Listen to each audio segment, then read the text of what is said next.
ॐ ज्ञानतिमिरन्धस्य ज्ञानाञ्जनशलाकाय चक्षुरुन्मिलितं येन तस्मै श्रीगुरवे नमः। नमः ॐ विष्णुपादाय कृष्णप्रेष्ठाय भूतले श्रीमते भक्तिवेदान्त स्वामी इति नामिने। नमस्ते सारस्वती देवे गौरवाणी प्रचारिणे निर्विशेष शून्यवादी पाश्चात्यदेशतारिणे वाञ्छाकल्पतरुभ्यश्च कृपा सिन्धुभ्य एव च पतितानां पावनेभ्यो वैष्णवेभ्यो नमो नमः। जय श्री कृष्ण चैतन्य प्रभु नित्यानंद श्री अद्वैत गदाधार श्रीवासादि गौर भक्तवृंद।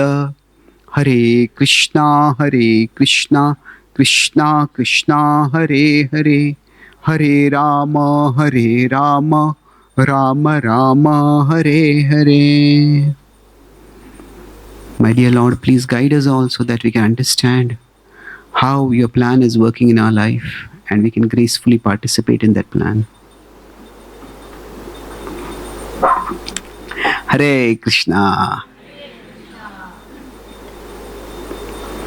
Thank you so much for coming today evening. And today I'll be speaking on the principles of pure love for Krishna. And we'll take characters from the Bhagavatam. Before that, there's a book that has been distributed to some of you. And I'm also displaying it over here. This is my latest book on prayers inspired by Bhagavad Gita. How many of you have got a copy that you can either see or your neighbor can see? Okay, good. So I would request some of you to read one paragraph and then we will discuss based on that. But I'll just give a context to this book. The Gita is often seen as a very philosophical book, and it is profoundly philosophical. At the same time, it is expressing the heart of Krishna. As Krishna is pouring out his heart through the wisdom of the Gita.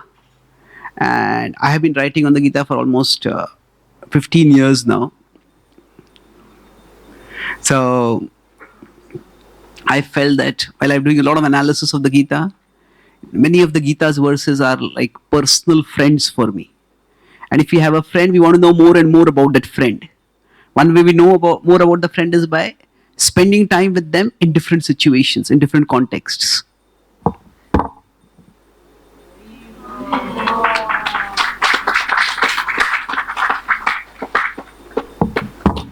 So I have been trying to approach the Gita in a more prayerful way. So what Krishna has given us the words of wisdom, if we can take that as an inspiration for prayer. So in this book, this is 122 prayers inspired by the first 6 chapters of the Bhagavad Gita. So in each prayer, there is a beautiful deity of Krishna, a close-up of the deity. Then there is a spiritual affirmation, which is like a one-line summary of the prayer. Then I have taken the Gita verse and then put it in English poetic translation. And then there is the prayer. So let us start with the summary prayer. You can repeat after me if you like. My dear Lord, let your smiling amid my suffering strengthen my faith, not weaken it. Let's recite the verse.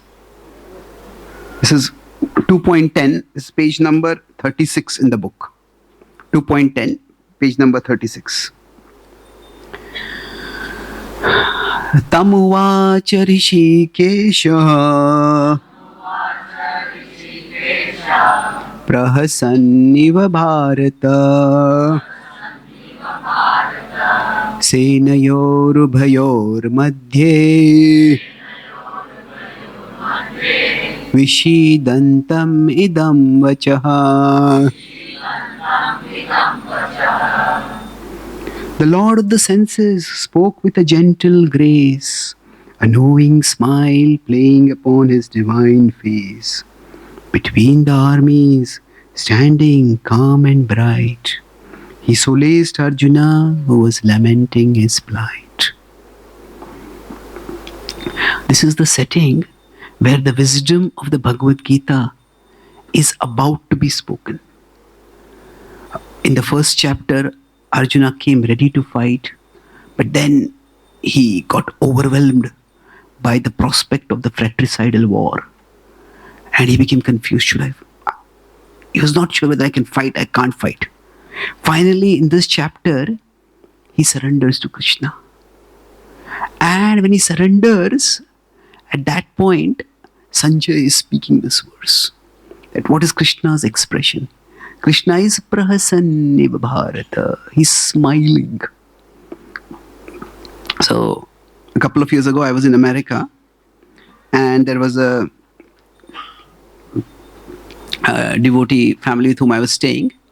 Their son, when he was small, he was quite interested in bhakti, participating in dramas and kirtans. Then he came into teenage and he became a little disinterested in bhakti. So his parents talked with me about it. So he was driving me to various programs.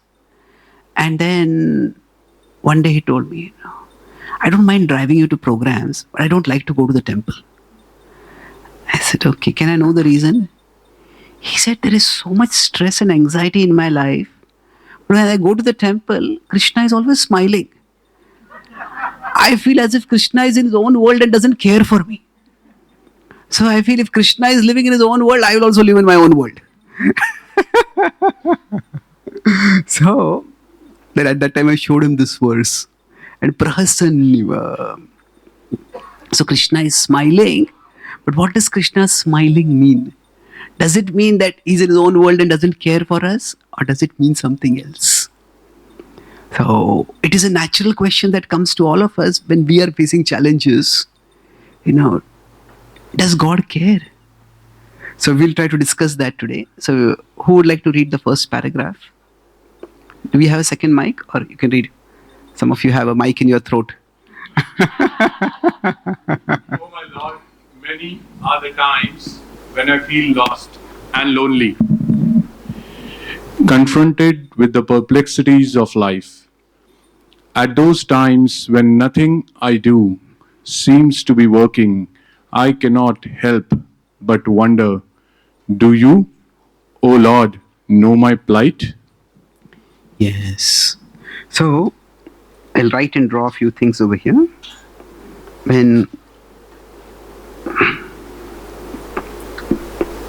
Is this camera recording both so that the audience online can also see both? Okay.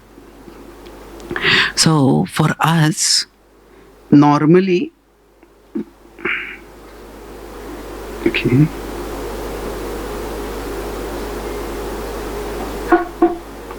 So, wait a minute.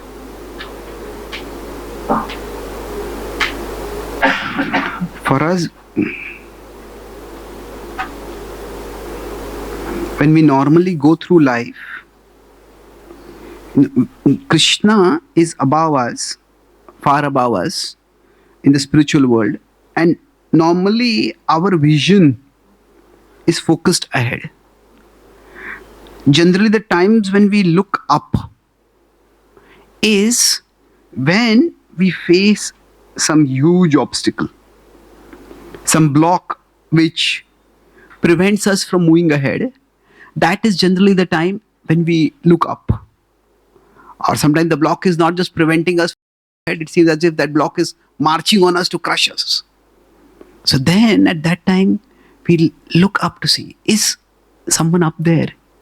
If someone is up there, will that person actually help me? So if we consider this context of the scriptures, whether we take the Gita or the Bhagavatam, so Arjuna came to fight a war. Now in his case, the obstacle he faced was not so much that there was a problem, there was an indecision on his side. He didn't know what to do. So problems in this world can come in many different ways. There are three broad kinds of problems. there is adversity. Hmm? And then there is atrocity. So, how many of you think that adversity and atrocity, there is no difference? Okay, how many of you think there is a difference?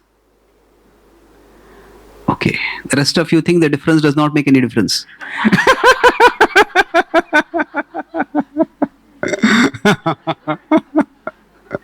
So, those of you who said there's a difference, what do you think is the difference?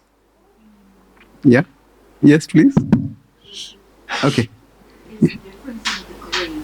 The atrocity is the souls of others unspeakable. Adversity is more of a some sort of obstacle.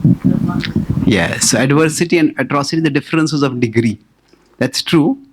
There's something more. Why is adversity, atrocity a worse degree? Yes. So atrocity might be on an individual level or a small group level. Adversity would be on a mass level, on a grand level. We are saying adversity is worse. Okay. We'll come back to this. I think the words are quite similar. I was giving a college program in India, and I asked this to the students. One student said, "This question is an adversity and atrocity for us." Prabhu, Yes. is it Okay, yeah, yes, Mataji. Prabhu, is it atrocity is like someone's doing something on you deliberately with a purpose, and adversity is without a purpose is falling upon you? Yes, true. That's precise. Adversity is more natural. Bhishma Pitama talks about these two things. Aho kashtam, aho anyayam. So Pandu dying was a adversity. But the Pandavas being attempted to be burned alive, that is a atrocity. So atrocity is intentional.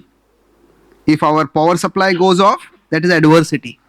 If you came to know our neighbor cut off our power supply, that is atrocity. So now, among adversity and atrocity, which is more difficult to bear? Atrocity. Now the words can be used interchangeably, but specifically atrocities. How could you do like this? How could anyone do like this? Now, both of them are distressful, but for a responsible person, there is a third problem which is in even bigger distress. And we can call that as agony. So, adversity and atrocity are where bad things are done to us, or happen to us, or are done to us. But agony is where a bad thing has to be done by us. We just don't have any good option. We have two options, both of them are bad. And that puts a responsible person in real agony. And Arjuna was in such a situation. If he fights, there'll be a terrible, terrible war. If he doesn't fight, the opponents are going to attack him, they're going to kill his loved ones, they're going to kill those who have supported him, they may even kill him. So, sometimes life puts us in a terrible situation because we have no good choices. So the point is, for any person, any of these problems is difficult. But for a responsible person who wants to do the good thing, the right thing, the third kind of problem is most excruciating. During the pandemic, I had a close friend who is a doctor. He was telling me that in India, especially everywhere, but especially in India, there was a lot of shortage of equipment. You have two patients and you have only one oxygen cylinder. Whom do you give it to? Now, you don't know the history of either of them. So we might give it to one, the other person will certainly die. But if the first person whom we give it to, that person has some case history because of which there are likely to be complications, then even that person may die. So that's a terrible situation to be in. So we all face different kinds of obstacles in life. And at that time, in the case of Arjuna, it was his agony that made him turn to Krishna. Krishna, what should I do? Prichhami tvam dharma sammudha cheta. And at that time, Arjuna sees that Krishna is smiling. Prasanniva Bharata. Who would like to read the next paragraph? Yes, please. We have a mic, yeah.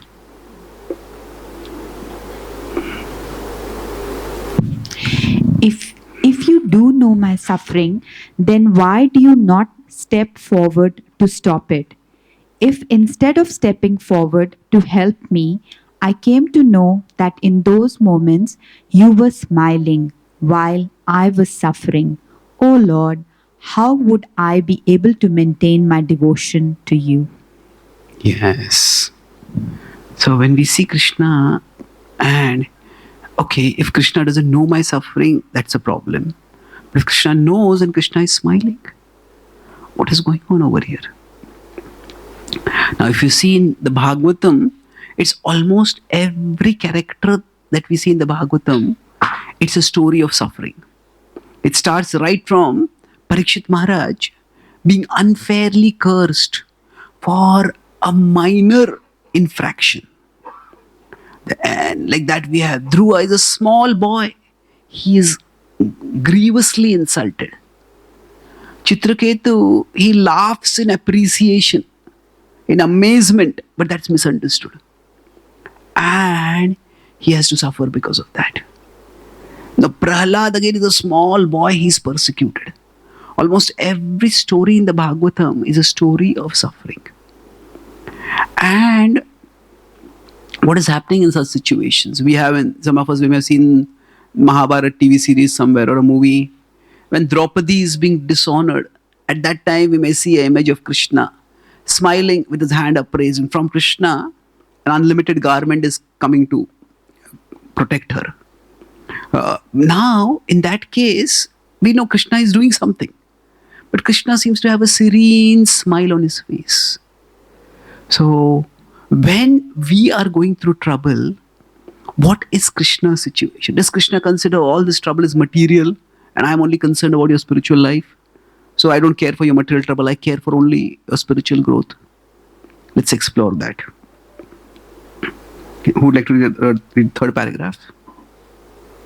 Yes, please. Bless me to remember, O Lord, that you are never smiling because I am suffering. It is through my suffering that I am becoming more open to your calling. You know my pain, you feel my pain, and you want to heal my pain. Indeed, you stand ready and eager to free me from all pain. Yes. So this is one sentence you can repeat after me. You know my pain. You feel my pain. And you want to heal my pain. So Krishna is not unaware. Krishna is present in our heart. Sarvasya chaham hrudi sannivishto. Sannivishto is very, very close to us. And he understands us better than anyone else can understand us. And when Krishna meets the Draupadi later, when he hears about what Draupadi has gone through, Krishna becomes enraged. Krishna says, I will go and destroy the Kauravas right now. So at that time, Arjuna offers prayers and pacifies Krishna. Oh Krishna, your anger itself is an expression of love for us. And there's beautiful prayers over there. So Krishna does care. Now, how does Krishna work in his life? We see that Krishna's care may become evident at particular times. So when we are to understand how Krishna cares, how Krishna helps, our underlying conception of what help means has to be carefully understood. So it is through my suffering that I become open to Krishna's calling. Let's explore this a little bit more. Basically, there are many different metaphors to understand the nature of the world. Throughout history, theistic thinkers have tried to make sense of the suffering in the world. If God is good, then why is there so much bad in the world? Why is there so much pain in the world? So one of the metaphors which we can use is that this world is like a hospital and the spiritual world is like our home. Now, if a patient is in the hospital then in the hospital there will be pain. However, the purpose of the hospital is not to put the patient in pain. The purpose of the hospital is twofold. One is the most important purpose is to heal the patient so that the patient can go out of the hospital and go home. Now, sometimes the healing may take time. So while the healing is taking time, the purpose is to make the patient as pain-free as possible. And then eventually to get the patient to go back home. So in the hospital, broadly, there is pain medication that is given and there is curative medication that is given. So both these kinds of medication are important. And a good hospital will have both. At the same time, among these two, which is more important? The curative medication is more important. So the material world is often compared to a hospital. We are all said to have be suffering from Bhava Roga. Bhava Roga is the disease of material existence.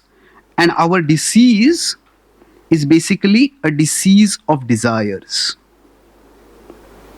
We often desire the things that hurt us. This is most evident in Tamoguna when people get addicted to things. There's one addict who was a very good author, addict of alcohol. And then he expressed his plight, his relationship with alcohol. He said that, you treat me badly, I trust you madly. You treat me badly, I trust you madly. So it's still, we keep desiring that, keep desiring that. So this is very evident. Our desires are diseased. And then we need to be cured of those desires. So Krishna, his situation is that he wants to heal us. But sometimes, if we consider the biggest problem with a patient is that the patient is in denial. Denial is what is called the no problem problem. There's no problem. And some diseases are such that the symptoms don't come quickly. Like somebody has cancer, for some time, things may seem to be normal. And at that time, if a doctor tells the patient, you have to get treated over here. You have to take treatment right away. The patient says, forget, I'm all right. Then, when finally the patient starts feeling pain, and the patient comes to the doctor, at that time, the doctor may smile. The doctor smiles not because the patient is in pain, not because the doctor delights in the patient's pain. The doctor smiles because, okay, now you are ready for the treatment.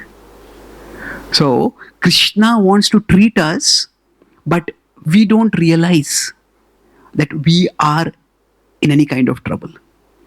About 30 years before, when I was introduced to Bhakti, I started talking about Bhakti to all my friends and relatives. So one of my uncles told me, God, I have a very good relationship with God. So I had never seen him go to any temple. I had never seen him read any spiritual books. I had never any discussion of anything devotional or divine. So I said, what is the nature of this good relationship? He said, mutual non-interference. I am happy here and he is happy there. Now, the problem with that is, okay, we'll be happy, but not for very long. So, it's like if a patient says, my relationship with doctor is very good, mutual non-interference. Well, then if you're healthy, that's fine. But if you're not healthy, there will be a fine afterwards, isn't it? There will be a fine in terms of the health toll that it will take. So, Krishna is smiling not because we are suffering, But Krishna is smiling because we are becoming open to his calling through the suffering. Let's read one more paragraph. Who would like to read this? Or you can read it? Yes, please. This will. Yeah, we'll come to you. He's reading the. He'll come to you. You can read. Yeah, please. Yeah. The second last. Let me remember. The second last one. Let me remember your smile and my suffering as a sign of your confidence and competence, that you can tackle any and every problem, no matter how gigantic it seems to me. You can tackle any text. Huh? I'm surprised. Pleasantly surprised. Nice. Thank you. Quite a lot number of big words over there. So, if we consider, as I said, in the hospital, there is that if the doctor smiles, that does not mean the doctor doesn't care. That means the doctor is confident that yes, this is there, I can treat you. So for us, when we come to the temple, we say, there's so many things wrong in my life.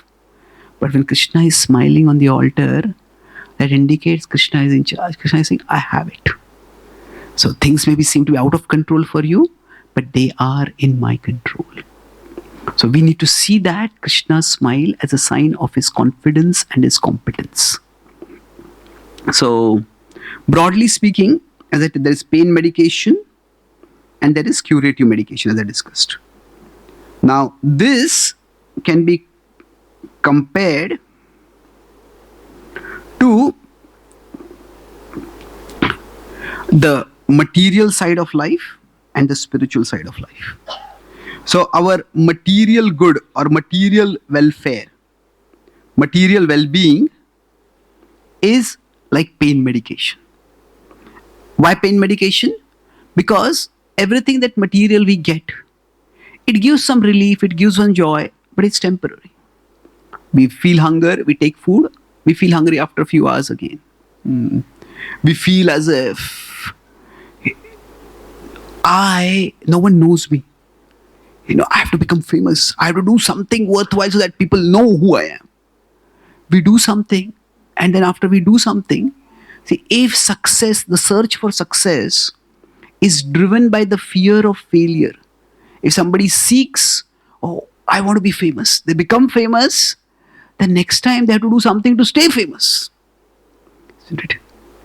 So what happens is, everything that we get in life, if there is no internal fulfillment,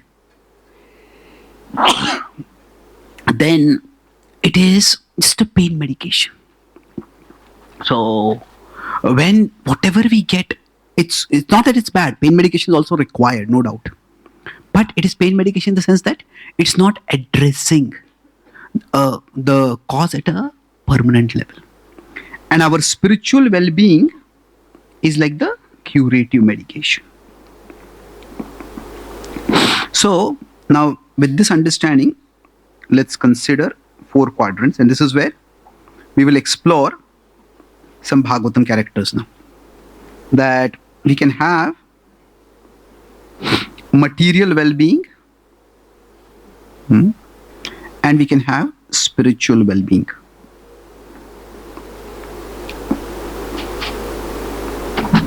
So, based on that, we can have, so material well-being, yes or no. Spiritual well-being, yes or no. Now, material well-being means basically our material needs are taken care of. Spiritual well-being means we are devoted to Krishna, we are absorbed in Krishna, our faith in Krishna is strong. So like this, we may have 4 quadrants. If we move from the right bottom and we move clockwise, then we'll have 1, 2, 3, 4 as quadrants. Now, among these 4 quadrants, which is the best quadrant to be in? 4th. Yes, isn't it? That this would be the best quadrant. So we have material well-being and we have spiritual well-being. Now, which would be the worst quadrant? 2. Yes. Okay. Somebody said 1. Who said 1? Yes. Why do you think it's one?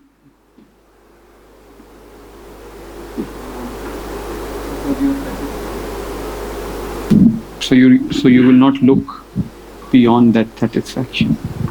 You will miss Yes. out. We will be satisfied.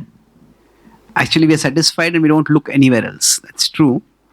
It's a good point. It's like if a person is in, if a patient is not having curative medication, not having pain medication also, they are in pain and their pain is going to get worse. But at least they are aware they are in pain. But if a patient is having a lot of pain medication and no curative medication, they think they are okay, but they're going to get worse. So we could say worst in terms of present experience. Right now, this is where we will feel worse. But this is the worst in terms of the future. Because there's going to be a sudden shock when the pain medication goes away, when the material opulence goes away, then we're left with nothing. And then now we could say this is okay. We'll explore this a little bit more. But let's now look at some characters in the Bhagavatam.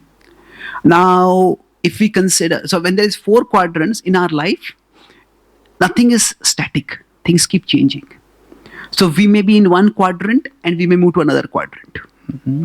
So if we consider Parikshit Maharaj, at the start of the Bhagavatam, or when he appears first in the 16, 17, 18 chapters, when he is fighting with Kali, at that time Parikshit Maharaj is in which quadrant? Initially, yes, he's in the 4th quadrant. He is the king. He's in material opulence, he's in material prosperity. He's having great material power. Now, if you consider Parikshit Maharaj, initially he is here, and then what happens? From here, he goes here. He goes to a situation where he loses everything. He's cursed to die, and then he gives up his kingdom. So, and he's fasting till death. So we could say his material is not in a very good situation. But the point is that although if you consider that material change of situation was not in his control, but when that happened, his credit is that he went this way. He didn't go this way. So generally, most people approach God because they have problems at the material level and they want those problems to be solved. Now, in his case, a problem came for him, but he didn't go away from Krishna. So sometimes it may happen that we may think, I am quite comfortable. Like, I am quite okay, and I go to a doctor, and the doctor does a surgery which causes me pain. I was comfortable. After going to the doctor, I became uncomfortable. What is going on over here? But maybe that surgery was required because in the future there could have been a much greater pain. Now, if we consider another example, let's consider Dhruva. What would be his journey? If Dhruva, initially, where was he? He was just a small child. So we could say he did not have much spirituality. So in which quadrant would he be first? Yes, if you consider Dhruva, I hope what we are talking is clear. That we are trying to understand where the situation is and what the life journey is. So Dhruva was in material opulence. He was born in a royal family. And then suddenly, in that royal family, he was grievously insulted. Now from there, where did he go? Did he go to 2? No. No, but by his mother, where did he go? 3, isn't it? So his mother told him that I cannot help you in this situation. But I cannot help you. If you need help, if you want a kingdom greater than what is your desire. He felt that I was not allowed to sit on my father's throne. I said, I will get a throne bigger than my father's. Not just get a carpenter to build a big throne. So I'll have a kingdom bigger than my father's. And he said, his mother said, who can give this to you? It is Vishnu. He said, Lord Vishnu is actually, he has more love for you than what millions of mothers like me can have. Therefore, go to Vishnu. Now, when he went, he actually gave up all opulence. So his journey was that he, because of his mother's guidance, he went into the forest. The Narad Muni further gave him guidance and he performed great austerities. And austerity means it's a place of it's a place of material deprivation. And then by the mercy of the Lord, what happened? He came to this quadrant. So eventually he said, I don't want a kingdom.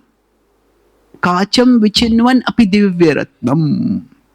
But the Lord said, you have it. You had a desire for it, you have it. So that is Dhruva's journey.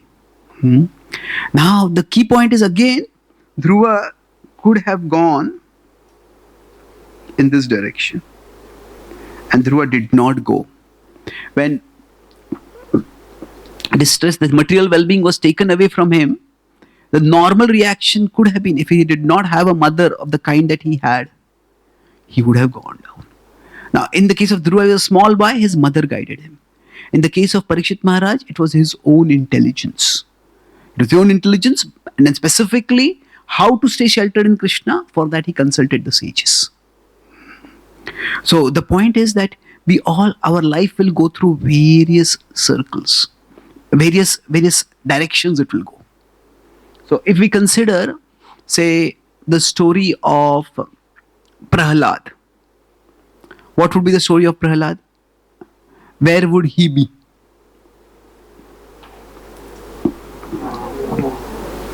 Four?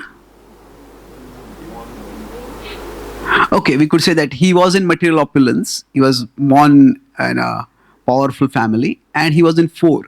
But from 4, where did he go? 3, isn't it? He was in material opulence and he had spiritual devotion. But his father saw his devotion, his father got enraged. And then for him, we consider for Prahlad, he went from here to here. And he didn't just go from here to here, it was an atrocity. His father was trying to kill him. But then from here, how long he would stay here, he didn't know. He did not know, okay, Narasimha Chaturdashi is going on 15 days now. Okay, Lord Narasimha is going to come now and is going to deliver me. It was not like that. He had no idea when the Lord would come. So he was in that stage for an indefinite amount of time.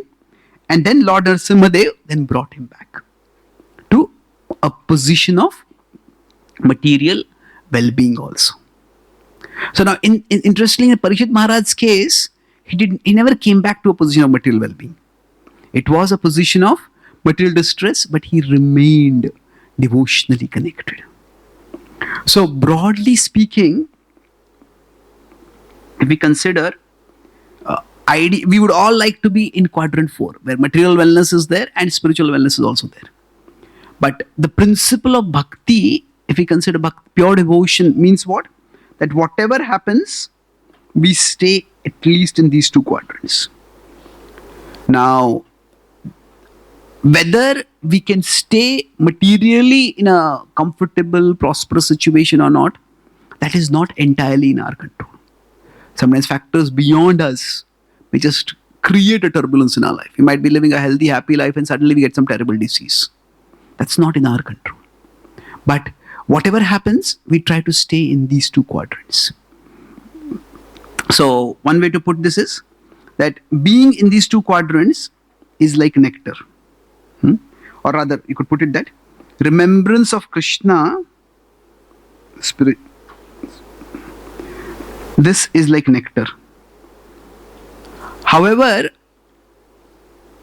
for us, when we are still in the material world, dealing with material things, having a material body, so if things are materially comfortable, then it is like sweet nectar. And when things are materially difficult, it is still nectar, but it is bitter nectar. Now we wonder, how can nectar be bitter? The whole idea of nectar is it should be sweet. But the word nectar has two distinct meanings. One is nectar is in terms of taste, and the other is in terms of effect. Nectar is what grants immortality. Now, ideally, if it's tasty, and it also grants immortality. But something may not be tasty. So we say bitter nectar means it's not in terms of taste, but in terms of effect. On the other hand, if we consider over here, this is essentially poison. Poison is, going back to the medical metaphor, like a patient is not being treated for being cured. And that is a terrible thing. Poison is, it's going to be having a harmful effect in the future. Now, if there is neither material nor spiritual well-being, and there no curative medication, no pain medication, this is like bitter poison. On the other hand, if there is pain medication, then still it's poison. So material well-being is there, but spiritual well-being is not there. This is like sweet poison. So sweet poison is such that we will keep drinking it. So for Duryodhan, his material opulence, that put him in which category? Which quadrant? Is quadrant 1. He thought, even when Krishna showed him his Virat Rupa, and his plan to arrest Krishna was completely baffled. What was the reasoning he came up with? He said, Krishna he grew up in a cowherd community. I grew in a Kshatriya community. As a Kshatriya, I had so many responsibilities. Krishna had nothing to do. So he did some tapasya and he got some mystic skills. That's why he showed some form. He said that if I had time to do tapasya, I could have shown a bigger form than Krishna's. So what happens is that when we don't want to accept something, we rationalize. When we rationalize, we rationalize.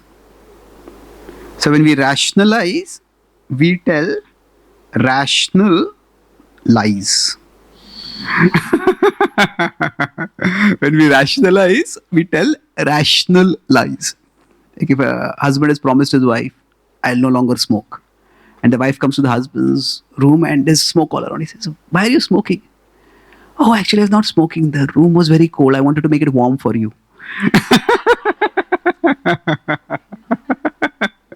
So basically, the idea is material opulence can deaden a person.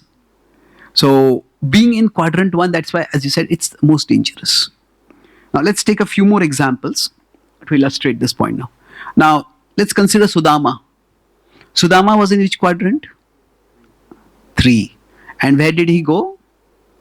4. Yes. If we consider Sudama, initially he was in material poverty, great poverty. His body was shriveled and it was withering. His wife was in similar distress.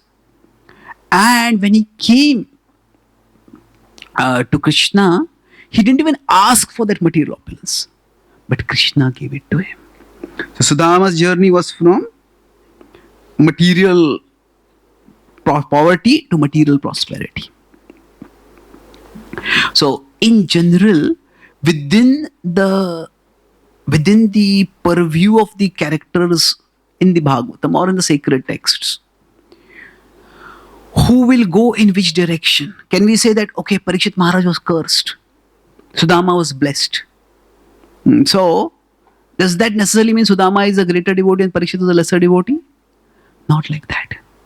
So, the material situation of a person is not a indicator or predictor of their devotion. As devotees, we would like that what we are doing, we want to go closer to Krishna, and we also want to do wonderful things for Krishna in this world. So we would like to be in the 4th quadrant. But what the Bhagavatam shows is that whatever be the situation in our life, when we are put in a situation of distress, whatever be the reason for the distress, we make sure that we never lose our connection with Krishna, that we never give up our connection with Krishna. I'll make 2 more points and then we will have some question answers. So each of these points will take about 1 hour now. No, not really. So one point is that let's look at, I started by talking about adversity, atrocity and agony. So the 3 levels of distress. So if we consider, the distress can come upon us in many different ways. And sometimes when the distress comes, it is for us to be able to face that distress gracefully. That means basically we are moved from the quadrants on the right to the quadrants on the left. Now, ideally is that we go upward, not downward. If we consider, let's take 3 examples over here, how the distress came. Parikshit Maharaj, who is a king, we already discussed his example, but we'll come back to that. We'll go to that example once again. Then we consider Dhruva. And then let's consider Bali Maharaj. Now, if you consider when Parikshit Maharaj, the distress, so all of them were afflicted with distress in different ways. Now, the distress that came on Parikshit Maharaj, or let's include Prahlad over here in between, to get a sense of degree. For Parikshit, the distress came because of a Brahmana. Now, we could say that Brahmana, it was impulsive. Shringi is not described to be a bad person. He's just a child. A child had too much power and he abused that power. So now, for Parikshit also, for Dhruva also, the distress came from his stepmother and his father. Now, in one sense, this was much more circumstantial. Okay, the circumstances came in such a way that Shringi got angry. Now, we could say circumstances came in this similar way, but this was a bit more intentional. Isn't it? That, see, Dhruva's pain in one sense was much more because the pain came from his own family. Isn't it? It was his own stepmother who hurt him, and his father hurt him even more by not doing anything. So we could say the pain is much more. Sometimes when people criticize us, it hurts. But if we are being criticized by somebody who is an enemy, we understand that's what they're going to do. But at that time, if somebody who's a friend who should be supporting us, that person stays silent, then the harshest words of our critics don't hurt us as much as the silence of our friends. When Duryodhan insulted Vidura, that hurt him. But that itself did not lead him to the decision, I'm going to leave this kingdom. It was Duryodhan's vicious insult followed by Dhritarashtra's silence. That was what? It was Dhritarashtra's silence that sealed the decision for Vidura. So when somebody close to us, it was intentional and it was done by a relative. Now we could say Krishna is not directly involved. Krishna allowed this to happen. If you consider Prahlad, in this case, also it's intentional, it's due to a relative. But in this case, it's even more painful because it is because of devotion. Prahlad was persecuted because of his devotion. Isn't it? Now, that means if we were working in a job and there is office politics and somebody who is a friend, that person backstabs us and then we get fired because of that. Or we lose a promising opportunity. Now, that would be painful. But suppose we are working in office and our boss doesn't like the religion we belong to. And because of that, we get fired. Now, in today's world, we might be able to file a case for religious discrimination. But in some countries, religious discrimination is the norm. So now, if we are persecuted because of our religion, that would be even more painful, isn't it? That is, it's normally most people practice bhakti so that they'll be protected from problems. But if the bhakti itself is causing problems, then we say, what is the point of practicing bhakti? So here the problem came because of bhakti. And this is, in one sense, more and more difficult to bear. But it is to Prahlad's credit that he did not give up bhakti. Now, if you consider Bali Maharaj, the problem came not because of bhakti, it directly came because of Bhagavan. Isn't it? What happened? It's like the Lord himself came, the Lord lied, the Lord cheated, and the Lord stripped everything away from him. In one sense, for Draupadi, Dushasan was stripping her robes away and Krishna came and provided the robes. In the case of Bali, it was all his possessions were stripped away by the Lord. Now, if the suffering comes directly, visibly from the Lord, then where do you go? Or at that time, why would one stay devoted to the Lord? That is the most difficult situation. So, but it is to Bali Maharaj's glory. Now, in one sense, Bali Maharaj's journey, if we consider, before this particular pastime, there is no indication that his devotion is not really seen over there. He's fighting against the devatas, and he is devoted to the Brahmanas. But that devotion to the Brahmanas is not really spiritual devotion. It is, in those times, when the Brahmanas perform yajnas, while the yajnas can be seen as religious activity, but the yajnas were also more like a technological activity. Through the yajnas, material power could be got. So, Brahmanas were basically people who could tap material power. And that's why even Ravan had his Brahmanas called Yatudhanas. So when Ravan would go to fight, these Brahmanas would chant mantras for Ravana's victory against Ram. So he had faith in the Brahmanas, but there's no indication of his devotion. So if we consider Bali Maharaj's journey, he was here in comfort. And from here, he was thrust right over here. Suddenly everything was taken away. To his credit, he went here. And then after that, the Lord brought him here. The Lord gave him Sutala and the Lord made him his own doorkeeper. The Lord became his doorkeeper, sorry. So the point is that for Bali Maharaj, it could have been the most difficult. We don't have time to go into the pastime of the gopis now. But here, the gopis, for them also, it is Krishna who abandoned them, who rejected them. Krishna promised that I'll come back, and he didn't come back. And the gopis were not really in a position of great material opulence, you could say. But everybody defines their level of comfort according to what they have lived according to. The gopis, the Vrajavasis, were not in material discomfort. They were not in material opulence, but they were in material comfort in Vrindavan. So because Krishna went away, the gopis went into great distress.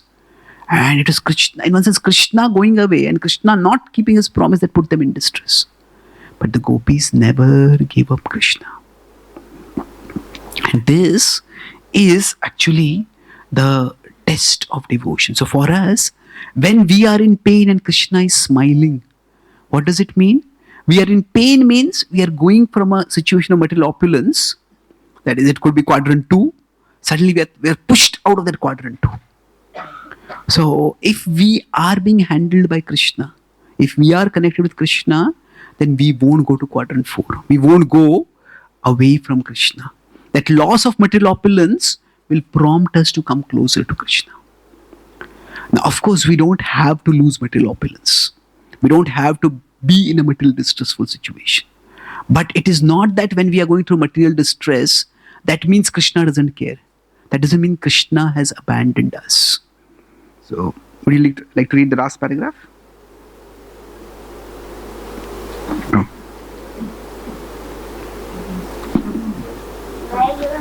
Yes, Mike is coming to you. May your smiling face, O Lord, never reduce my faith in your magnanimity. Let it always reinforce my faith in your capability. Yes, my faith in your capability.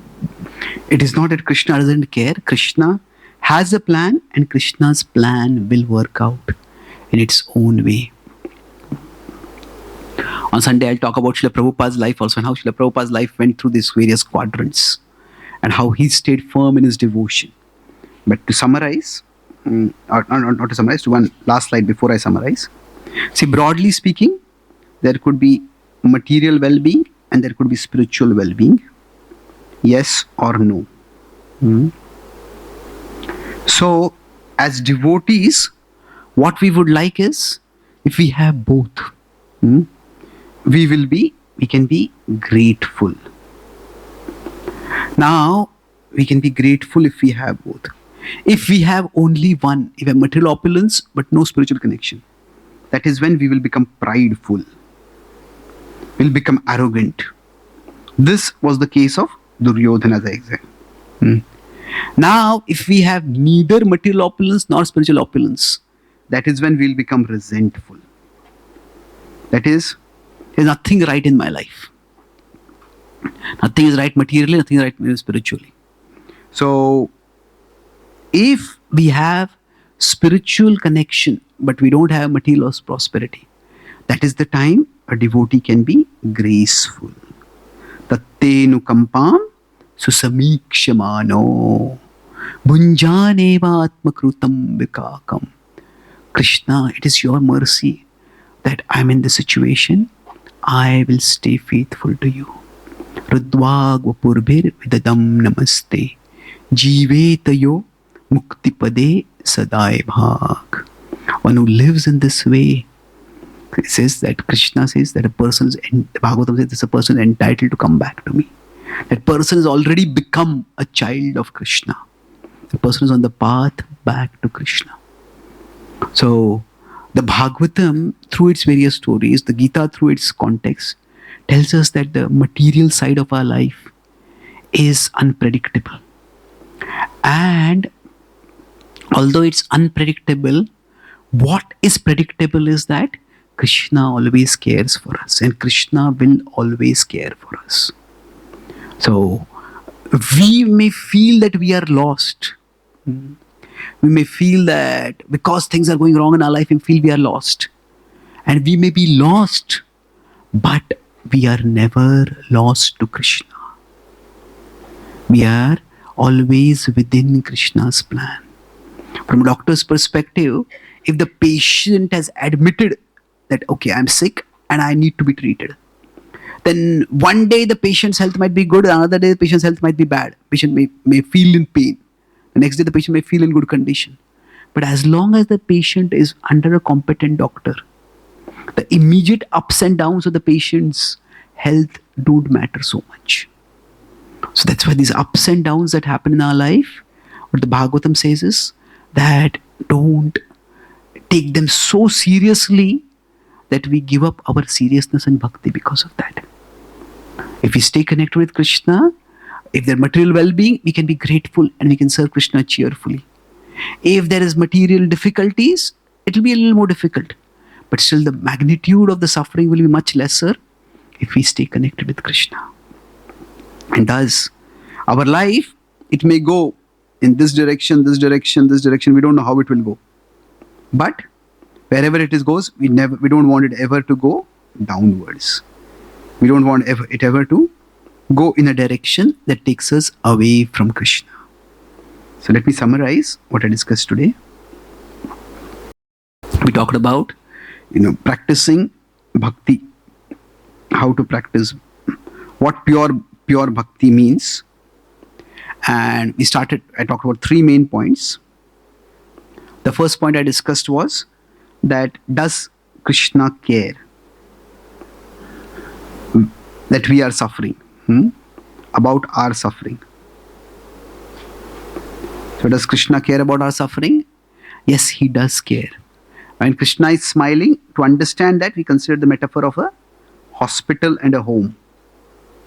So when a patient is in pain and the doctor is smiling, a doctor's smile is not because the patient is in pain. Doctor's smile is that the patient's denial has ended. The patient's no problem is over. The patient has started the treatment. And then we discussed through the Bhagavatam's examples that how when we go through life, we can have material well-being and we can have spiritual well-being. So ideally speaking, we would like to have both. But in many ways, we can say that our material situation, it is less controllable for us. That our health, we can try to control it to some extent, but we can't control it so much. Now, our spiritual connection, it is much more controllable for us. Although this is less controllable and that is more controllable, we focus much more energy on what is less controllable for us. So that means that we discussed how the material well-being, it is like pain medication. And spiritual well-being is like the curative medication. So we discussed about various characters, how Parikshit Maharaj's journey was from 4 to 3. For we discussed, which other characters we discussed? Dhruv Maharaj, for it was 1 to 3, eventually to 4. That was Dhruva's journey. Then Sudama's journey was 3 to 4. So he went from material poverty to material opulence. Then Prahlad's journey was, yes, Prahlad's journey was 4 to 3 to 4. That was quite difficult in one sense. Then we also discussed Bali Maharaj was 1 to 3 to 4. That was Bali Maharaj also. It is somewhat similar to Dhruva, but we discussed how it is more difficult. And like that, we discussed there are many, in our material life, things may be unpredictable. But lastly, we discussed this point about how when suffering comes, where the suffering comes from. For Parikshit Maharaj, we discussed, and Dhruva we discussed. Dhruva, it was more. Parikshit Maharaj less. It was a stranger who hurt him. It was a relative who hurt Dhruva Maharaj. But if we consider Prahlad, it was because of his bhakti he was put in pain. And that can make a person rethink, why should I practice bhakti? For Bali Maharaj, it was not just bhakti, it was Bhagwan himself who was there, causing pain to him. In one sense, you say, how can one remain devoted? So whatever be the cause of the pain, we need to remember that Krishna is ultimately the cure for our pain. So we focus on Krishna as the ultimate cure for the Bhava Roga. And that's why we always try to stay connected with Krishna. So we discuss the same quadrants again, that for us, if we can have both, we will be grateful. If we have only spiritual opulence, we can at least be graceful. If we have neither, we will be resentful. Just all negativity, present and future. If we have only one material, we'll become prideful. So this whole quadrant is nectar, although it may be bitter nectar or sweet nectar. So we prefer sweet nectar, but we don't give up nectar because it is sweet, because it is bitter. And disconnection from Krishna is like poison. So sometimes it can be bitter poison that can jolt us. But if it is sweet poison, still we should not chase after the sweet poison. We stay connected with Krishna, and with Krishna even the poison will become more bearable if we are focused on the remembrance of Krishna. Thank you very much. Hare Krishna. Krishna. Hari Bol.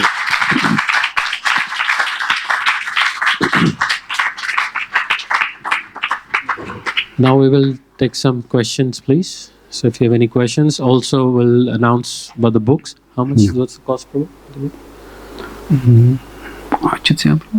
We'll tell about the books. All the books we'll tell after the Okay. program. So we'll take question answers for now, please. Please raise your hand if you got any. Hare Krishna Prabhu. So Prabhu, for gopis and Vrajvasis, were they in quadrant 3 and they stayed there only? Depends on how we understand it. Yes, they were separated from Krishna. So in that sense, that separation was like a great pain for them. But it's not that they forever stayed there. In Gopal Champu, it is described that when Krishna came to kill Dantavakra, that killing happened near Mathura. And after that, he came back to Vrindavan. And then that's where Vrindavan Krishna manifests. Krishna has multiple manifestations. So Krishna came back to Vrindavan and he reunited with the gopis. There it's even described that he married all the gopis. And then this Krishna arranged for a giant chariot. And the chariot had been the cause of trauma for the gopis. Isn't it? Because one chariot had come and taken their heart's joy, their prananath away from him. So sometimes healing from trauma means that you have to go back to the same situation and have created a joyful memory. So Krishna arranged for a giant chariot, and then all the gopis and the Vrajvasis and Krishna, they ascended the chariot. The chariot had expanded unlimitedly, and that chariot came to the Yamuna. And it came to the Yamuna, and from there, as it entered in the Yamuna, it rose up and went to the spiritual world. So Vrindavan Krishna returned back to the spiritual world. And then Vasudev Krishna, who is another manifestation of Krishna, he crossed over and then he went back. And then the subsequent pastimes happened after that. Thank you, Prabhu.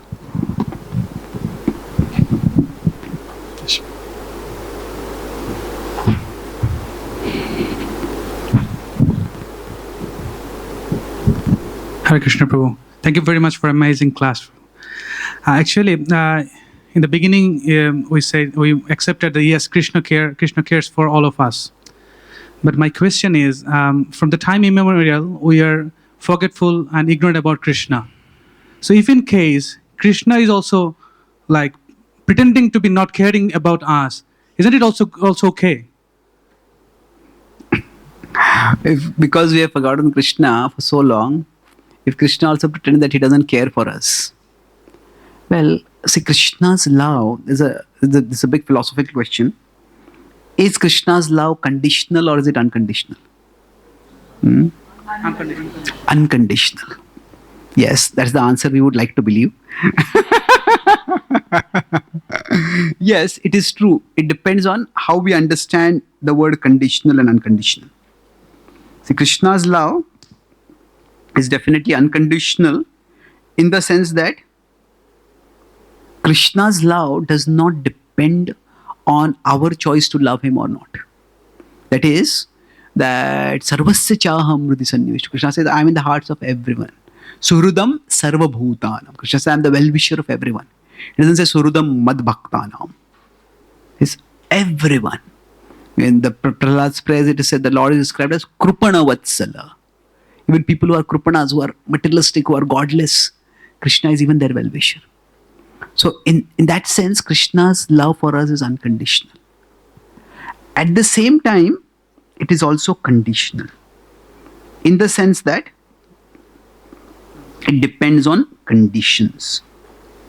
The sun can give light to everyone. Sun does give light to everyone. But if we close our eyes, then it is not the sun stops giving light to us. You have closed your eyes, why should I waste giving my light to you? No, but we can't perceive that. So similarly, when our heart is turned away from Krishna, Krishna bahirmukha jiva bhogavancha kare. When we turn away from Krishna, then we cannot perceive Krishna's love for us. So Krishna's love is conditional in the sense that our heart has to come to a particular condition so that we can perceive his love. So, like parents may love a child, but if the child thinks, I want this toy, and the parents don't give that toy, the child says, "You don't love me at all." What has happened is the child has reduced the love of the parents to that particular toy. So, like that, we often reduce Krishna's love to a particular toy. Now, for us, our toy might be wealth, it might be power, it might be fame, whatever it is. And if that, sorry, smartphone. Okay. Yeah, true. It is that. So sometimes we need to break up with our phone to join with Krishna properly. So the thing is that for each one of us, we may not feel Krishna's love because our heart is caught in something else. And if that is not working, where is Krishna's love? There may be so many other things that are working in our life, but we just can't see that. Because that's what our vision gets fixated on. That's why it said, Namo Akinchana Vittaya. That you are the wealth of the impoverished. Now, impoverished doesn't mean we have to become poor to value Krishna's wealth. But as long as we think that anything else is the wealth, then we won't see Krishna as the greatest wealth. As long as we think of something else as the greatest wealth, we won't be able to see Krishna as the greatest wealth. So, to conclude this answer, we can say that for Krishna, if this is Krishna, for Krishna, there are circles of love. And there are increasingly expanding circles of love. So we could say in the innermost circle of love, there are the gopis of Vrindavan. Then there are the Vrajavasis in general. Then we could say there are Vaikuntavasis. Then there are the pure devotees who may be in this world. Now, like that, we can have sadhakas, we can have pious people. Like that, ultimately, everyone, even a demoniac person, is in one of the circles of love of Krishna.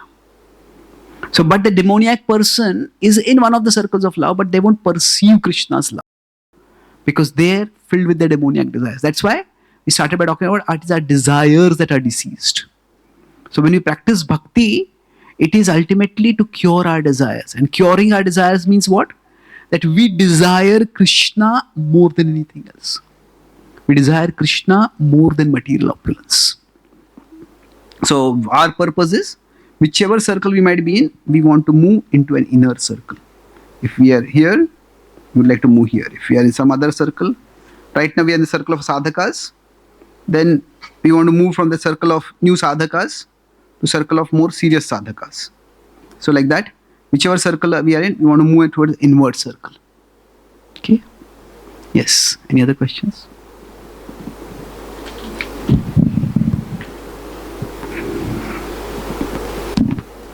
Hare Krishna. Thanks again for beautiful class. Recently we were discussing Bhagavad Gita with friends, and the point was, of course, that Arjuna refused to fight in the beginning because of his ignorance. And then one devotee suddenly just objected, wait a minute. But Lord Balaram, he just refused to fight altogether. He just went on a pilgrimage. So it seems to be that there is a kind of diversion of interest between Balaram being original guru, and the interest of intention of Krishna. And of course, some devotees, some exalted devotees sometimes say that opposition, it's a type of service as well. So how do we to understand what was the cause of Balaram of doing this? And how do we discriminate between that opposition, which is still a service, and another position which is absolutely out of realm of bhakti? Yeah, okay. So both Arjuna and Krishna, Balaram, they didn't fight. So now, to say that Arjuna did not fight because of ignorance, that is true. At the same time, it's a oversimplification. See, there is ignorance that comes in tamoguna, and there is ignorance that may come in sattva-guna. Now, what do I mean by ignorance in tamoguna and ignorance in sattva-guna? It's like a patient is in pain, and the patient doesn't even know what the disease is and what the treatment is. There's a doctor who is treating a patient, and the disease is complex, and the doctor is confused whether to give this medication, prescribe this treatment, or prescribe this treatment. It's a very different. The doctor may also be in indecision, but so Arjuna's confusion is not tamasic. You see Arjuna's deliberations; they are very serious deliberations. He's thinking what is the right thing to do in such a situation. So I would say you can call it ignorance, but you have to qualify. It's not tamasic ignorance. It is much more of a sattvic confusion. Now, it is about what is the right thing to do. Now, with respect to Balaram, it's right that it is that the Maushala Leela, that the Lord often likes to have those who are devoted to him fight. So the idea is that, see, Krishna supports Arjuna and the Pandavas. Now Balaram supports Duryodhana. See, one of the characteristics of the Mahabharata is that, as compared to the Ramayana, is that the villain is also a human being. Ravan is a Rakshasa. Duryodhana is a human being. And there are many people who, in the Mahabharata, keep having hope that Duryodhana may reform. So one of them is Bhishma. Now, Bhishma keeps having that hope Duryodhana may change. That's why when Bhishma finally falls, the first thing that he says is, "Oh Duryodhana, just see my plight. I was never defeated, and yet today I've been defeated. Let my defeat be the what do you call it? The CT, the confirmatory test, the QID demonstration, proof for you that the Pandavas cannot be defeated. That the side on which Krishna is will never be defeated. Therefore, let with my fall the hostilities end." Now, Balram, he is called a Duryodhan Guru. There's one devotee whose name is initiate name is Duryodhan Guru. But what happens is devotees, everybody shortens the others' names. So people call him Duryodhan Prabhu.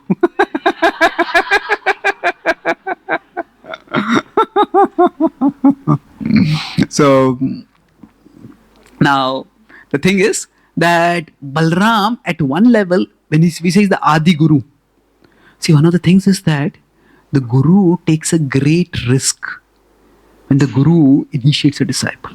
Often from our perspective, we may say, "Oh, I have to follow so many strict rules for practicing bhakti." And yes, it is true. But from the Guru's perspective, when Prabhupada went to America, it was not just a risk to him because of his age or risk that he did not have any money. One of the biggest risks was that one of his own disciples, one of his old students, David Allen, he went on a drug high, tried to attack Prabhupada. Yes, one of the most, what could have been devastatingly discouraging incidents. So the Guru takes a risk. So Balram, as the Adi Guru, takes the ultimate risk, that he tries to support Duryodhana. And he trains Duryodhana in mace fighting. Duryodhana knows that, he's always feeling insecure with respect to the Pandavas. The Bhima is physically so much bigger. So Duryodhana feels, what do I do? How can I win against him? So then, both of them are, when they come out of Drona's Gurukul, both of them are equal in skill. But then, Balram trains him. So the idea is, if you're doing something bad to the other person because of insecurity, like if one person is a very good kirtanier, and in the community suddenly another person comes and becomes a great kirtanier. And the first person thinks, "No, will anybody care for me now?" If there's insecurity, then what you can do, okay, let this person do kirtan here. We have this program, you keep doing kirtans over there. You give them some space where they also have some authority. So like that, Balram equips him in skill. So you don't have to feel inferior to Bhima. He's superior to you in strength, you are superior to him in skill. So Balram, as the Adi Guru, he extends himself. But there is no guarantee in this world how the soul will use the free will. The soul may still turn away from Krishna, despite having been given lots of facilities. So now Balram chooses not to fight, because now is he going against Krishna? He's not going against Krishna directly. What he is saying is that the whole Yadu dynasty decides not to fight. And Krishna himself decides not to fight. Krishna comes as a non-combatant. So Balram's decision to go on a pilgrimage at that time is that if Krishna is not fighting, I also don't want to fight. And he wants that it is in the Mahabharata, the overall mood is that God himself is not at the center of the action. God is at the center of the hearts of the devotees. The vision of the Gita is not that Krishna is our protector. Yes, Krishna is the protector. He's definitely the protector, but it's not just a protector. See, protector can mean, it's like a police or the military. And then we are like the citizens. So if some soldiers attack us, if some opposing soldiers attack us, the police will come and save us. The soldiers will come and save us. Now that is not the mood of the Gita. In the Gita or in the Mahabharata in general, Krishna is not so much the protector as Krishna is the empowerer. Empowerer means this is like a military general. And then if there's an emergency, then in India there was a state Punjab where a lot of insurgency was there about 20 years ago. 20, 30 years ago, 30, 40 years ago, whatever. So the police at that time said that these terrorists are coming and killing you. We will give citizens guns. And you kill the terrorists. So there, if there is a general, then what happens is the individual soldiers, individual citizens become warriors. So Krishna wants us to become the warriors. Krishna doesn't tell Arjuna that I am God, watch what all wonders I do. You just sit and watch. Krishna's mood is not I am the hero and you just be a spectator. Krishna's mood is I am the hero, you join my team and you will also become a hero. So the Gita is a call to spiritual heroism. So from that perspective, if Balram joins either side, he will skew the odds. He's God over there. So he doesn't want to skew the odds over there. Krishna himself does not actively participate. So Balram also does not actively participate. So there's a lot of subtlety in Balram's actions. And they have to be very carefully understood. Okay? Any last question? We'll finish with this. Okay, there's one question there. Okay. Hare Krishna Prabhu. So, in the example of the home and the hospital, so if I want to understand it from contemporary, like in real, in our day-to-day lives, then what signifies the expert doctors or who are treating the patients there to be able to go to home? Whom does that hospital's doctors signify in our day-to-day life? See, this is like a hospital. The material world is a hospital. And ultimately, it is Krishna Vande Jagat Guru. Krishna is the ultimate spiritual master. He is the person who is going to guide us to cure our desire. So Krishna is himself the doctor. But then Krishna acts through various representatives. So our spiritual master, Diksha Guru, Shiksha Guru, our various guides, they are all channels for Krishna to act. So in the Bhagavatam, there's even the description of 24 gurus. And many of the gurus are not even living beings. It's like, looks at the sky and learns something from it. So ultimately the cure, Krishna will cure us, but a lot depends on our desire to be cured. So we take guidance. So the more we learn from the living gurus, the more Krishna will reveal himself as a guru through everything in our life. So we may look at nature and we can learn lessons from it. Okay. So the follow-up thing, because I was not sure who the guru was. So in terms of the gurus, like from the spiritual, from the devotional platform, yes. But when we as we grow, we become one or the other, like not exactly guru, but a mentor or kind of things to our children, to our siblings, to some of our friends. So, but we still are not on the first two quadrants, the third, fourth quadrants. We are still struggling in the 1-2 quadrants. Then how do we kind of, because when we are in 1-2 quadrant, we also pass on the 1-2 quadrant message to our other siblings or friends. So how do we come out of that? And that's a good point. See, there are two ways of looking at it. First is that because we are impure, so we are no longer we are not at all qualified to share bhakti with others. That's one way of looking at it. There's some truth to that, some concerns also. We may pass our misconceptions. However, there's another perspective that, see, suppose somebody is an alcoholic, and they are trying to recover from alcoholism. Now, there are groups like Alcoholics Anonymous. Now, generally, for an alcoholic to get inspired to be healed, to commit to the process of being sober, they need the company of others who have gone through that journey. If somebody has always been sober, then yeah, you are a wonderful person, but you can't relate with me, isn't it? So for them, people who have gone through similar struggles, and then sometimes they may have a relapse. Sometimes somebody who is their mentor, their sponsor, that person may have a relapse. So in some ways, we may say, okay, if we get association of pure devotees, then if everybody is guided by pure devotees, they can advance wonderfully. It's not that simple. Sometimes pure devotees, they may be at such a high level that we might just like respect them and think that that is an accessible level for me. So if we don't pretend that we are at a higher level than what we are, then even if we go through some struggles, we tell that, I'm also struggling. This is a war, and in this war, when I may also get wounded at times.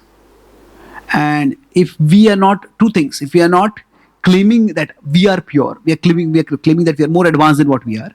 And second is that we don't restrict people's connection only to us. Like some people become very possessive. Like some spiritual mentors, some spiritual guides, they may say, you hear only from me. If I am not giving class, don't even go to the temple. So if we reduce people's connection only to us, then that's not healthy. But if we are sharing our wisdom, but we are also candid about our struggles, if we don't put on airs, then it should not be a problem. In fact, people will relate with our human struggles. Okay, thank you.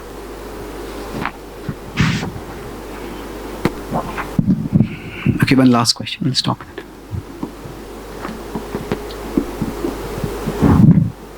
Hare Krishna, Prabhuji. So, Prabhuji, if we are in a material, like everyone is in a material struggle, struggling in their life, but if we are like materially struggle, but we, instead of thinking about our material struggle, we're thinking about how I become like spiritually advanced in spite of having like material struggle. Is that an emotional aspect or is that a mature aspect? Because sometimes we become emotional and thinking only about the spiritual life, but we are not thinking about our material life. Even we are struggling, but our mind is not going there. But even we try our best, but it doesn't go there. It only goes towards how I become spiritually advanced. But then, in terms of like, is that is that an emotional aspect or is that a mature aspect? Yeah. See, when we are facing difficulty, see, there is a time when to separate the material and the spiritual, and there is a time when there is no need to separate the material and the spiritual. So, for example, when Draupadi is in danger, and she's calling out to Krishna for help, so is that a material danger or a spiritual danger? Well, if you're not the body, then what happens to the body? Why bother about it? You can say that's very, very dehumanized view. So rather than focusing on whether it is material or spiritual, we can focus more on whether it is intensifying our call for Krishna. So rather than separating material and spiritual, what is better is to separate what is anukul and what is pratikul. What is favorable for our bhakti, we accept that. What is unfavorable for our bhakti, we avoid that. So we can take two examples over here. See, bhakti has two aspects to it. Bhakti can be world transcending. That means the whole world doesn't matter, just practice bhakti. And bhakti can be world transforming. So the Bhagavatam's key character, Parikshit Maharaj, that example is of world transcending. He's cursed and he accepts the curse and he says, I'm going to turn away from the world and go to Krishna. The Gita's key character, Arjuna, his bhakti is world transforming. He wants to turn away from the world and Krishna says, turn towards the world. You have a service here. So, in general, the Bhagavatam is talking about duty at the time of death. So at the time of death, we just have to turn away from the world and focus on Krishna. Before that, say, suppose somebody has wealth and they lose their wealth. Should they think, okay, I'll just retire and I'll give up my material life, I'll become full-time, I'll just focus on Krishna Bhakti? That's one option. But each one of us has to look at the situation and see, do I have sufficient attraction towards Krishna? Do I have sufficient dedication? Do I have other responsibilities which I need to fulfill? So we have to see what is anukul and what is pratikul to Krishna. So sometimes world transcending may be anukul. Sometimes world transforming may be anukul. So George Harrison was probably one of the most famous musicians in history, in Western history at least. And when he was introduced to Prabhupada told him that you write songs. You write songs. In that time, becoming a devotee meant moving into the temple and giving up everything else. But Prabhupada said, don't do that. You're famous, you write songs about Krishna. In one sense, Prabhupada told him, you spiritualize the world of music. And he started doing that. And then what happened? He was in Madison Square Avenue in New York and he was giving a performance. I told people, chant Hare Krishna. And these music lovers, they didn't appreciate that. They came there to get music from him, to hear music from him. And when he was just making explicitly devotional songs, there are people who threw beer bottles at him, they jeered him, they mocked him.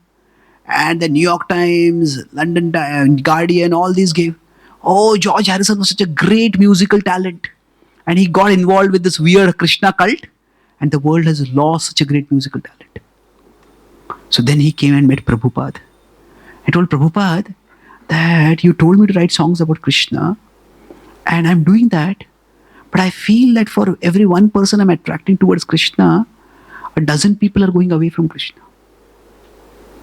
So what should I do? So Prabhupada became very grave.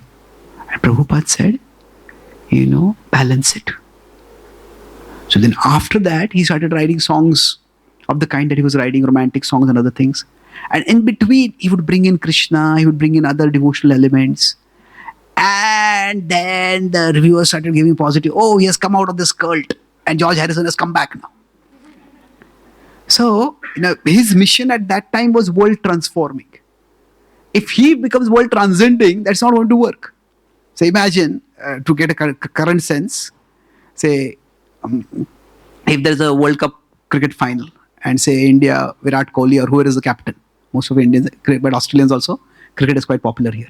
So it's a World Cup finals and say Virat Kohli is a devotee and India lose the World Cup finals. And then the post-match interview, the interviewer asks, what happened? Why did we lose? And Virat Kohli says, win, loss, it's all temporary. Just chant Hare Krishna and be happy. Now, chant and be happy is a wonderful message. But you cannot imagine a more damaging form of anti-preaching. Isn't it? So if you are in that role as a cricket captain, you have to deliver as a cricket captain. Isn't it? So we cannot take the prestige from some other role and then not do that role and then bring bhakti over there. If we are playing some other role, then we have to play that role and our bhakti should be in addition to that. If we are a parent and we don't take care of our children's education, we don't take care of children's material well-being, we tell them ultimately you are the soul, just chant Hare Krishna. They will become anti-bhakti afterwards. Isn't it? So that's why. So two things. First is that focus on what is favorable, what is unfavorable. And second is, if we are in a particular role, we cannot suddenly become world transcending. We have to play the responsibility expected of that role, even if it may be difficult. A gradual transition can be done. Prabhupada himself, when he met his spiritual master told him, preach in English, preach in the Western world. So he said that if I had not been married, Prabhupada said, if I did not have a child, I would have immediately joined my spiritual master's mission. But now that I was married, I had a child also, he said, it would have been unfair to my family. So Prabhupada stayed in the Grihastha ashram. So we have to see what is anukul, what is pratikul. And one last point I'll conclude because it's such an important question. There's a very big difference between frustration and renunciation. What is the difference between frustration and renunciation? It is like the difference between fasting and starving. So basically, when we want to seek something, there is the desire for something and there is the ability for something. So frustration is where we have the desire but we don't have the ability. Renunciation, where we have the ability but we don't have the desire. So fasting is when I can eat food but I choose not to eat. So frustration is not conducive for sustainable bhakti. In frustration we may start bhakti, but if you have to sustain it, then we need to come to the level of renunciation. So just losing something material, does that mean that automatically we have given up the desire for the material things? If we have authentically given up, then that's a different thing. So this is the third part. One is, if our role expects us to do something, we have to do it. Second is, even if we don't have a formal role, then also we have to see whether I have a strong enough desire for Krishna. Or if I have strong desire for material things, then even if it is difficult, seek those material things. We don't have to give up our bhakti to seek material things. So all reversals are meant for serving, bringing us closer to Krishna. But it may be that we come closer to Krishna by seeking resources to serve Krishna, even if we have temporarily lost the resources. So that's why we can't be sentimental, as you said, emotional sentimental. We have to be thoughtful. We have to be see how best can I serve Krishna in my situation. Spiritual advancement does not necessarily go according to predefined pathways. We have to see what is the way by which I can move closer to Krishna in this situation. Okay? Thank you very much. Hare Krishna.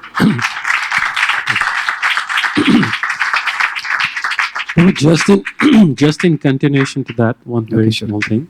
There are during the problems, there are two kind of people. One is ask anything to Krishna. They say whatever is happening is your will and I accept your will, even though it's very hard. And then there are others who then approach Krishna and say, Krishna, look at me, I'm going through this misery, please help me. So just if you can comment on both. So if you're going through problems, should we never ask anything from Krishna? Well, my understanding is that focus on the relationship with Krishna. What will bring us closer to Krishna? We have to see that. So different devotees can have different dispositions. Krishna knows my situation. If Krishna wants to remove it, he will remove it. One devotee can have that hope. Another devotee can have that hope. Yes, Krishna knows my situation, but I want to express my heart to Krishna. Krishna, I strongly feel that if this works out, I'll be able to serve you so much more. So please, therefore, let it work out. Ultimately, let thy will be done. Like Prabhupada said that when he was very sick, he told his disciples, our master has not yet finished his work. If you so desire, let him stay with us. So there's nothing wrong in having desires. There is nothing wrong in expressing desires to Krishna also. What is the problem is, because with our intelligence we can say that maybe this is how I feel I want to serve Krishna. And there's nothing wrong in that. Krishna doesn't want us to reject all our desires. It's that when Krishna takes food from the gopis, it is not that every day Krishna sends a menu and a recipe. This is what I should cook and this is how you should cook it. No, the gopis are individuals. They broadly know what Krishna likes and they say, okay, what I'm inspired to cook, let me cook it today.